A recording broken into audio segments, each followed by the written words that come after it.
There is no basis in the Elections Act for any of these 5 factors, which puts you on very shaky ground. These 5 factors are facts. Is that correct? New facts have come up since last year. So the 5 factors were identified before this went to prosecution. 5 facts led to my decision to refuse the claims as submitted. Okay. Now, I wanted to clarify one more thing, and that's my request for documentation. You said that you directed your staff to look for these 5 factors in the 38th and 39th returns of all major parties. Presumably you would have a memo or an email that would indicate this is what you want to have happen. I'd love to see that email as well as the direction, as the order from which this exercise occurred. Could you provide that for us? I will have to search my records, find out if I provided written instruction with regard to that review or whether I simply spoke to people. But if there is written instruction, I will certainly provide them. Thank you very much.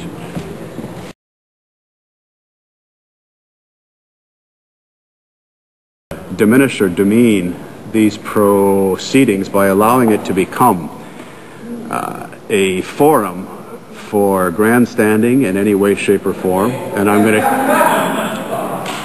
think you'll note, Mr. Chairman, I've used admirable restraint all through this and have allowed the Conservatives ample time to put forward any points that they may have.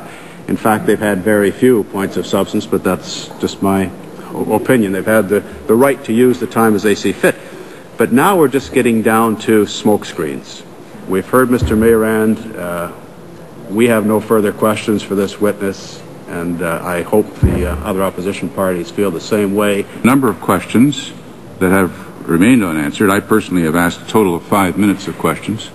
I suppose one could say, well, my colleagues have hogged the other time, but I have some questions. And eventually I was hoping I would have an opportunity to ask those questions. 5 minutes for me personally is, as some may know, is not enough time. So, in favor of the motion, Mr. Martin, that we on this side have a number of questions to be asked. I personally have a number of questions to be asked. I have given the courtesy to my colleagues to ask their questions, but I can assure you I require more than 5 minutes of questions of this witness or these witnesses on such an important matter to determine whether determine the standards expected of public office holders. It's a very serious motion, and surely to goodness I'm going to be given more than 5 minutes to ask questions, and that 5 minutes includes not just the questions but the answers.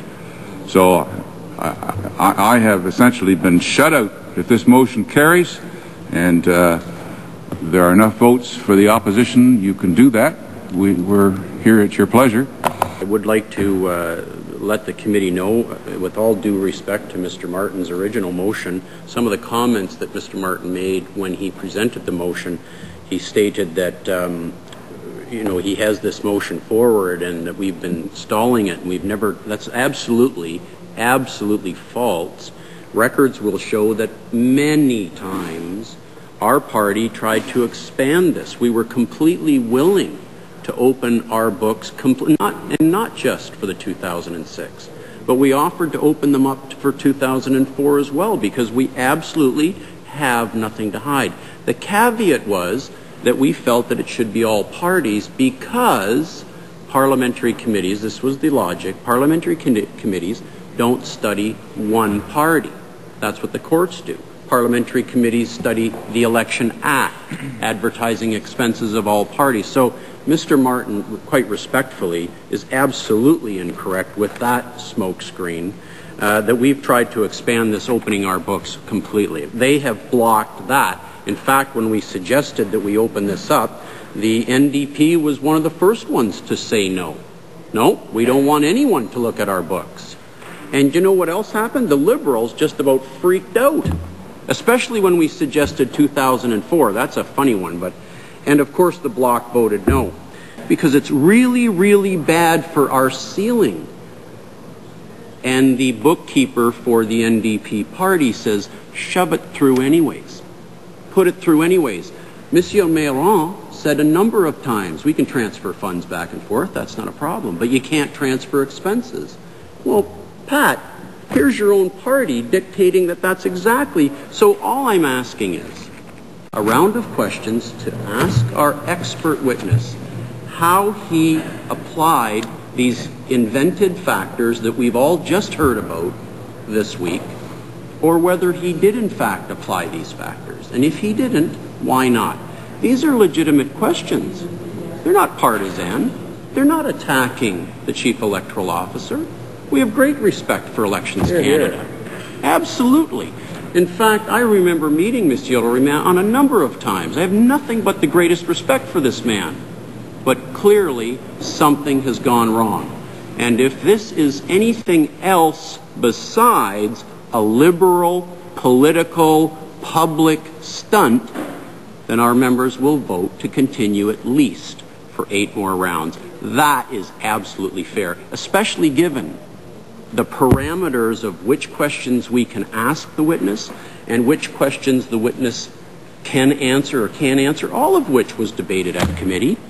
Nothing of opposition parties that just by the numbers can control and dictate the outcome for personal political gain, which amounts to nothing more than parties, political parties, using taxpayer dollars, because this costs a fortune for us to be here, and you want to limit debate, you want to cut down that we don't meet on Thursday, we don't meet on Friday. The flight for me to come here is the same if I'm here for 1 day or 7 days. But that's not the point. That's not the point. That's not what the opposition's attempting to do. The opposition is clearly doing exactly what they did in the $40 million ad scam, which has found a creative way to use taxpayer dollars for their own personal political gain.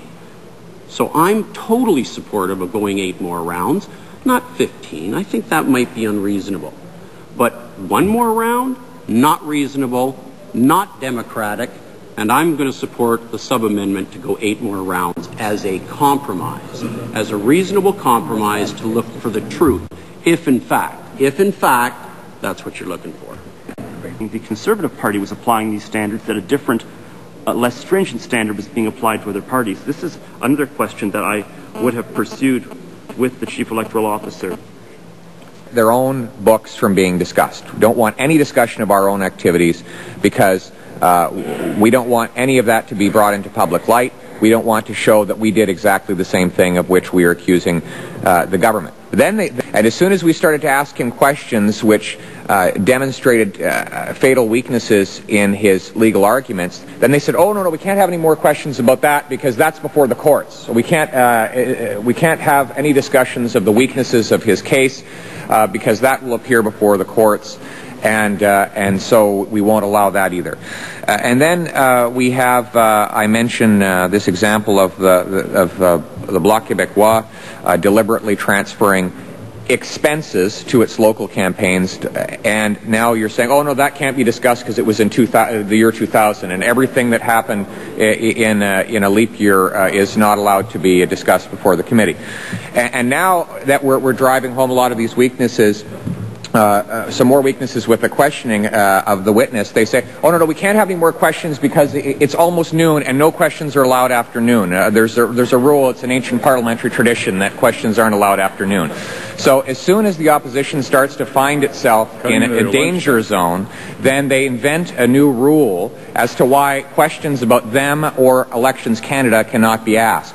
Mr. Chair, this very motion that Mr. Martin has put forward is the proof itself of the very weakness of the opposition and Election Canada's position here. Mr. Hubbard? Nay. Ms. Jennings? Nay. Madame Lavallee? No.